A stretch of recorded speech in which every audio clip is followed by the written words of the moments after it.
પૈસા આપતા હોય, લક્ષ્મી આપતા હોય છે, ત્યારે આ દાતાશ્રીઓ બે હાથે આ કાર્યક્રમમાં દાન આપવાનું જેમને વિચાર આવ્યો છે એવા દાતાશ્રીઓને આપણે સન્માન કરવા છે.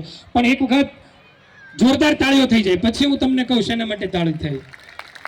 કાનજીભાઈ મકવાણા કોડી સેનાના મંત્રી, ત્યારબાદ ત્રિકમભાઈ ડાભી ડાભી પરિવારના પ્રમુખ અને રમેશભાઈ બારૈયા આ તમામની વિનંતી સ્ટેજ ઉપર પોતાનું સ્થાન લેશે. તાળીઓ મેં તમારા પાસેથી જે લીધી છે એના માટે કે 10,011 રૂપિયા છાપરા ભાટા યુવા સંગઠન તરફથી આવે છે. તો આખા યુવા સંગઠનને એક વખત જોરદાર તાળીઓ થઈ જાય. જોરદાર તાળીઓ કોને કહેવાય? કેડિયા કોળી સમાજ કારોબારી સમિતિ પ્રમુખ રાકેશભાઈ મેઘાણી કે છે ઘટમાં ઘોડા થનગને અને આતમ વિજે પાવા અણદીઠેલી બોમ્બ પર આજ યુવાન માંડે આ યુવાનોને વિચાર આવ્યો કે આપણે આપણા પાસે જે પૈસા છે એ આ કાર્યક્રમમાં વાપરીએ, નહીતર એ મોબાઈલનું રિચાર્જ કરાવી